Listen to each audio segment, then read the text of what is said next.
Je voulais vous dire que grâce à vous, j'ai passé une bonne journée. Je me sens bien. Je vais changer le micro de côté pour voir.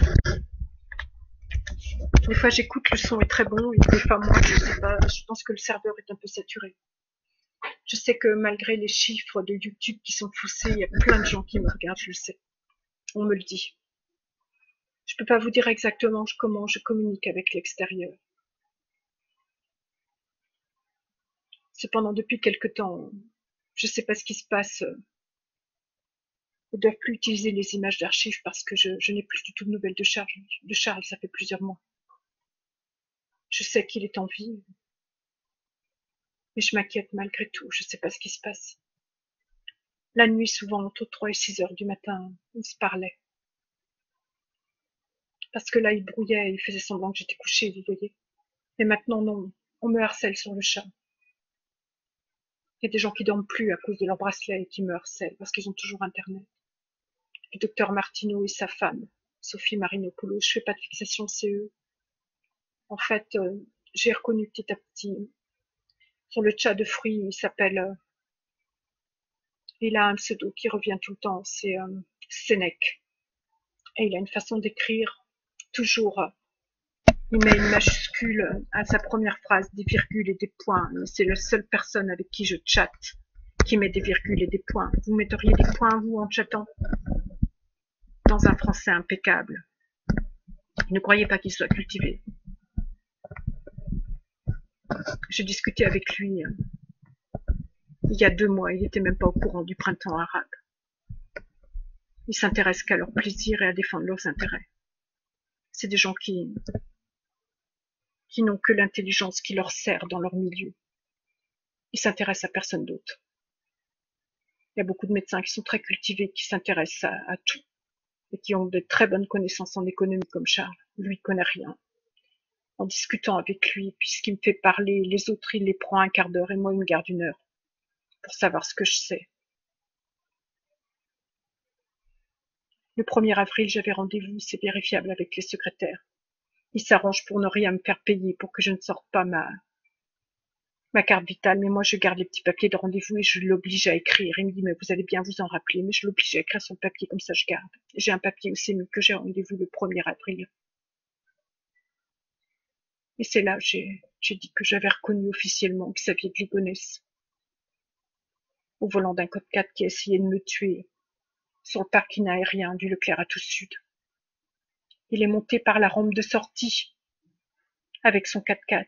Il m'avait retardé à la caisse, en prétextant qu'il trouvait pas le prix d'une litière et j'en avais absolument besoin. Et je suis sortie la dernière du magasin. C'était voulu.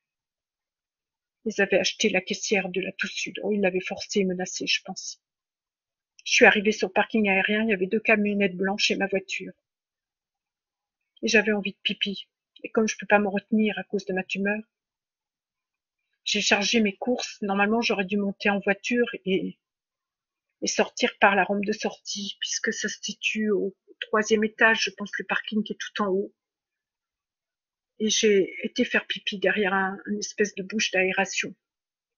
C'est ce qui m'a sauvée parce que normalement ma voiture elle aurait dû cogner violemment le 4x4 qui remontait, un 4x4 très puissant. Il était avec sa femme qui avait une perruque brune, je les ai reconnus.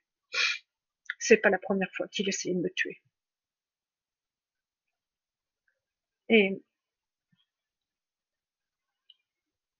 en fait,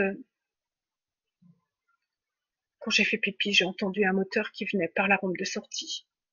Et je me suis relevée et j'avais une très jolie jupe que j'avais achetée chez Armand Thierry. Une jupe à godets moderne, très très jolie, un peu froissée. Pas le style jupe fofolle, non. Ça faisait, je l'avais payé très cher en fait. Elle tombait presque au bas du mollet, elle était très jolie. Le tissu surtout. Il a frôlé ma jupe. Heureusement que j'avais pas de talons. J'ai couru comme une folle, il a essayé une 2e fois. Et je me suis cachée derrière là où j'avais fait pipi. J'ai pas compris pourquoi il est reparti en fait. Mais je savais pas que les 2 camions blancs c'était des sous-marins de la CIA. On est en plein film et moi c'est la première fois que j'ai compris qu'on essayait de me tuer. Mais c'était arrivé déjà depuis longtemps, j'avais mis ça sur le dos du hasard. Et c'était la même personne, je les ai très bien vus. Je ne peux pas vous dire où et quand je les ai reconnus, ni avec qui. Parce que je veux pas non plus dénoncer des gens qui m'aident, parce que c'est des gens, ils pensent qu'ils font partie du réseau, ils les ont infiltrés exprès. Et je l'ai dit au psychiatre que j'avais reconnu la personne qui avait essayé de me tuer. Je connaissais pas mon nom, son nom. Il me faisait parler, en fait. Et je savais qu'il faisait partie du réseau, et j'ai fait ça pour lui faire peur, en fait, parce que j'en avais ras-le-bol d'y aller. J'ai rendez-vous le 26 août et je ne veux pas y aller. Arrangez-vous pour qu'il se passe quelque chose avant. C'est pas qu'il me fait peur, c'est que je sais qu'il a violé mes filles. Depuis le début, et vraiment, vraiment, lui, je le vois, il était dans l'ombre. À chaque fois que j'étais internée, il était par derrière. Il obligeait d'autres docteurs, comme le docteur Joly, qui a beaucoup aidé la CIA. Très gentil, le docteur Joly. C'est lui qui l'obligeait. Je n'ai connu l'existence de ce fou, parce que c'est un fou, Wilfried Martineau. Il a un bracelet depuis déjà longtemps. Je n'ai connu son existence que le 9 mai 2009, quand on m'a internée, et puis au mois d'octobre 2009 aussi. Il me menaçait, il me disait, si vous prenez pas vos médicaments, je vous ferai piquer. Comme ma cousine, c'est lui qui était derrière tout ce que ma cousine a subi.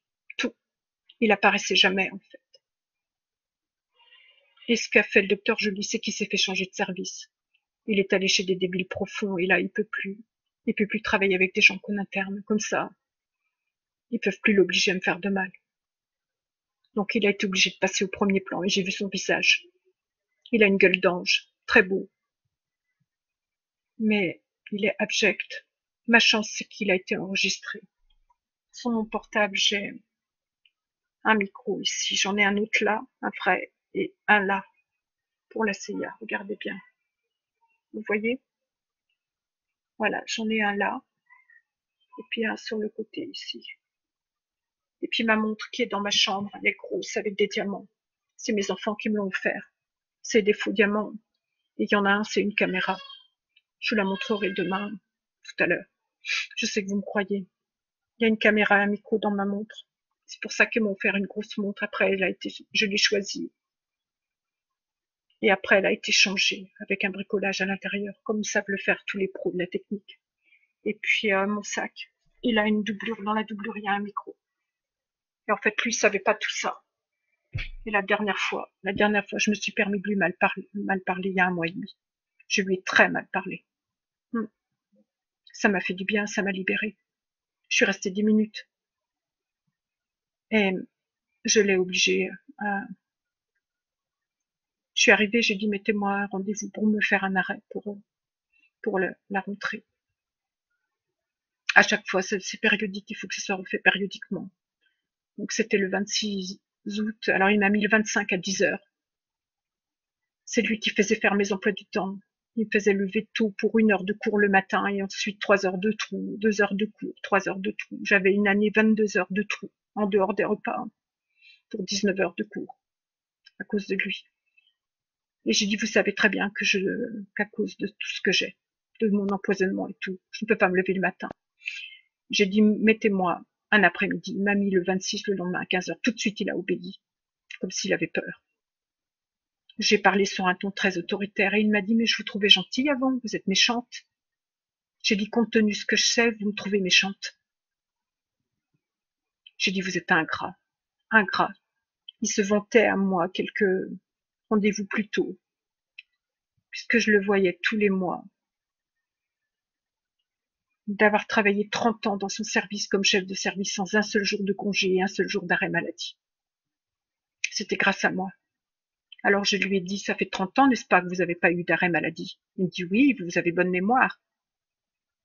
Et j'ai dit, c'est grâce à moi, vous êtes ingrat. Comment ça, grâce à vous?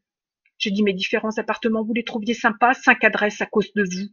En 11 ans, 5 adresses, vous avez payé mes voisins pour me harceler. Il m'a pas traité de folle, ni de délire. Il était effrayé. Il me dit, je vous trouve méchante, je vous trouve abjecte. Et je lui ai montré le micro là, sur ma montre, la caméra, et dans le sac. J'ai dit avant, vous vérifiez dans le bureau qu'il n'y avait pas du tout de micro, mais c'était sur moi, vous m'avez pris pour une conne. J'ai toujours fait la naïve. Je savais, depuis que je vous vois, vous aviez violé mes filles. Charles me l'a dit en mars 2009. Croyez-moi qu'il n'était pas fier. Et je lui dis, on vous trouve abject à la CIA. Abject, vous êtes méchant avec moi. Pendant 1 heure, il ne faisait que m'humilier. Je sortais et j'avais des palpitations cardiaques à chaque fois. Je reviens sur Charles. Ma sœur a donc pris mes filles. Elles ont dit c'est maman qui vient nous chercher. Je l'ai cru, je vais vous dire pourquoi. C'est parce qu'elles allaient au centre aéré et quand j'ai grossi, j'ai commencé à lui ressembler parce que j'ai commencé à faire le même poids qu'elle. Mais si je m'assis, vous verrez qu'on se ressemble, mais pas du tout, du tout, du tout. On n'a pas du tout les mêmes traits du visage, on n'est pas fait pareil. Elle a des jambes très fines et un gros tronc, vous voyez, la femme tronc. Alors que moi, si je m'assis, c'est tout l'inverse. J'ai le haut très fin et j'ai plutôt des grosses jambes. Très féminine, m'a dit ma doctoresse. On est complètement différentes, même le visage. Et par contre, en grossissant, je lui ressemblais et comme elle avait la manie de me jalouser, elle achetait des habits semblables à moi. Elle a même le même manteau que moi. Quand elle a su, je m'étais acheté un manteau. Elle se renseigne sur les voisins ici. Même elle rentre dans mon appartement en mon absence et s'est acheté le même. Elle m'envie, elle a la même table que moi, les mêmes chaises, puisqu'elle rentrait ici pour me violer avec les autres. Ça la faisait rire. Alors, un canapé de la même couleur, des choses identiques à la cuisine. Les mêmes chaises que j'ai dans la véranda, elle a les mêmes, les mêmes. Et quand je l'ai revue par obligation, en 2009, elle m'a menacée, elle m'a dit soit je te fais réinterner, soit tu viens me voir. Vous savez, à ce moment-là, elle avait plus de nouvelles de Charles, ça faisait longtemps qu'il n'avait plus parlé des vidéos avec les chevaux et tout ça, et elle pensait qu'elle pouvait encore avoir de l'ascendant sur moi, et elle m'a laissé tranquille quand elle savait pas que c'était lui, elle a jamais su que c'était lui, vous comprenez? Puisque lui, il leur a dit qu'il a dû payer pareil et qu'il a reçu les vidéos avec des menaces aussi. Intelligent, hein. Donc là, elle a su que c'était lui. Il l'a joint et lui a dit, espèce de salope, tu laisses Annie tranquille. Et j'ai pu arrêter de la voir à ce moment-là. Et c'est quand je suis allée chez elle que j'ai vu que tout était pareil, en fait. Pareil, mais sans goût. Elle choisissait les couleurs pareilles. C'est-à-dire qu'elle peut prendre les mêmes meubles, mais elle sait pas disposer les affaires. Elle a pas de goût, en fait. Donc quand je me teignais en blonde, elle se teignait en blonde. Quand je me teignais en rouge, elle se teignait en rouge. Alors un jour, je suis allée au centre aéré un mercredi soir. Et à la porte du centre aéré, les filles avaient vers 10 ans. Elles crient à Alençon, c'était en 95. Ah, oh, c'est Tati Cathy qui vient nous chercher. Mais j'ai dit, vous êtes pas bien? Pourquoi vous dites ça? Vous savez bien qu'elle est à 300 à 250 km à Nantes. Elles se sont trouvées toutes bêtes. C'est que c'était arrivé d'autres fois. Quand elles partaient en camp, comme en char à voile, ils leur prélevaient une journée en faisant croire qu'elle était la mère. C'est atroce, hein, pour aller à des partous pédophiles. En char à voile à Deauville. C'est arrivé d'autres fois, donc c'est pour ça qu'elles ont fait cette erreur. Alors c'est là que je me suis rappelé de cet événement. Elles ont suivi ma sœur docilement dans le Lot qui les a emmenées jusqu'à Aix-en-Provence. Il y a eu une partout gigantesque où tous les gens du PS en ont abusé. Ils ont obligé Charles à le faire aussi. Ils ont dit que s'il faisait qu'à une, ça suffisait, vu qu'elles se ressemblaient, et que ça suffirait à me faire souffrir si un jour il voulait se mettre avec moi, qu'on m'enverrait la vidéo.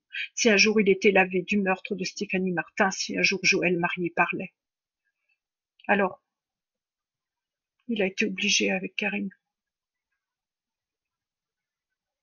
Je sais que vous allez me croire. Ce qui s'est passé ensuite, c'est qu'il est rentré chez lui avec Joël marié, qu'il avait obligé à se marier le 12 mai 99 à cause de Stéphanie Martin. Il avait dit à Joël, si tu fais savoir à Alençon que je suis mariée avec toi, il n'a pas publié les bans. Même à ton travail, je te tue. Parce qu'il avait peur que je me tue si je l'apprenne. Alors, il est rentré et puis il a pris une pilule de cyanure. Il est resté toute une journée par terre. Il s'était mis en congé maladie, il en prenait de plus en plus, vous pouvez vérifier. Il s'absentait beaucoup parce qu'il déprimait à cause de tout ça. Et puis la femme de ménage est arrivée le soir, elle l'a ramassé. Elle lui a dit c'est pas ton heure. Et elle a appelé un médecin. Il m'a dit c'est toi qui m'as sauvé parce qu'une pilule de cyanure on n'en réchappe pas. Il m'a dit